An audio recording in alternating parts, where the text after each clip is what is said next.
In business now, retailer Pick n Pay's profits were hit hard by the ban on the sale of alcohol. The results showing annual earnings were down 21%. The group lost over 200 liquor trading days over the financial year. It resulted in an estimated 4 billion rand loss in sales and 200 million rand in additional costs arising from the group's operational response. Now, Pick n Pay says the earnings reflect the full impact of measures taken to contain the spread of the virus.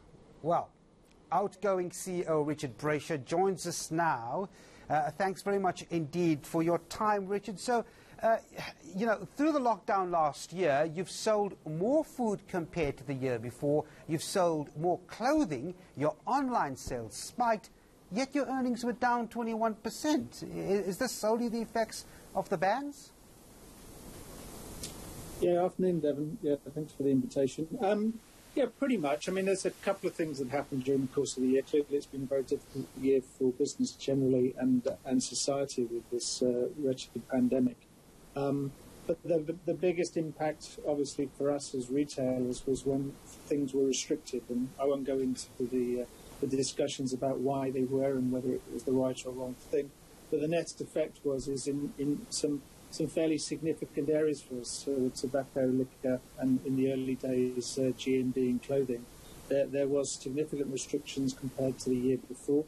But what I'm very pleased about, to be honest, I think the underlying quality of earnings of the group is actually very strong. And if you sort of look through the impact of COVID, I think the business has made a lot of progress in the last year. I think we're fitter, leaner, and more agile. We're certainly better value, and that's reflected in getting 10% growth in the sales of our core food operations. So every cloud has a silver lining in terms of we can mitigate against some of the downturn, but obviously we couldn't mitigate fully in terms of profitability the impact of the restrictions and the added costs that we had to incur. I'm wondering how you were seeing the South African consumer at the moment, because you are going forward to increasing the store footprint of the lower to middle income community. So I'm just wondering now, with that growth strategy in place, how do you see the South African consumer? Well, I think obviously the economy has been very stressed, like many economies around the world, and it wasn't so strong before COVID. So COVID certainly didn't help this process. So I think that there are people wanting to search out value. I think that the people have been obviously scared by the pandemic and economically disadvantaged by it. So value for money is crucial now in the retail sector. We've got a very strong proposition in our Boxer brand, and we're getting stronger in our Pick n Pay value stores, which seeks to have a slightly tighter range to make sure that we can be even more efficient in our stores so that we can pass that on at low prices. And I think that that's quite an exciting opportunity for us to grow our business in the years ahead. And these are things that actually we would be developing before COVID, but COVID sharpened the way in which we need to approach that.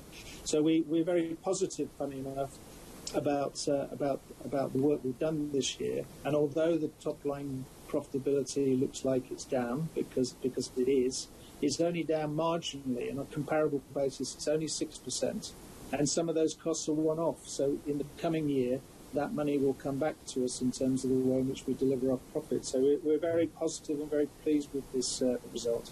Richard, you made it clear in your speech this morning, and this is my final question to you, that you are concerned about the vaccine rollout in the country, and a retail giant such as yours would be able to assist. What should government be doing? Well, look, it's not for business to tell government what to do, but what we do believe in business is we're very accomplished in making things happen. So, we can pick a head of lettuce somewhere in the country, deliver it through a network and get it delivered to a shop first thing in the morning so someone can get fresh lettuce within 24 hours of it being picked. So there's a huge capability in business to actually make things happen. Now, we do engage with government and we do work with them. I believe that they're making significantly more progress now on the vaccination rollout, and there's more talk of the private sector making a contribution. But I think through the Consumer Goods Council of South Africa, business does stand in readiness to help accelerate anything to do with the vaccine. because it has to be the single most important economic thing that the country can do for the population of this country. Mm. And just very quickly, this is probably the last time I'll be speaking to you with regards to Pick n Pay results. You enjoyed your time at the helm, Richard? Yeah, happiness comes from solving problems. So we've had a very happy few years, but we've come through it well. I think we're a strong business in strong heart. I'm actually going to stay in the country. I'm not on a piece of elastic to go back somewhere else to enjoy a bit more of the country. I've only seen the inside of the store and underneath the bonnet, so we're very, very positive to be finishing well. I mean, we've tripled the profit, doubled the size of the company, and doubled the turnover. And increasingly, and most importantly, we now employ 15,000 people more than we did when I joined the company. So very pleased with the team, very pleased with the performance, and I'll be their biggest fan and their harshest critic from retirement. Outgoing CEO Richard Brasher there at Pick n Pay. Thanks very much indeed for your time.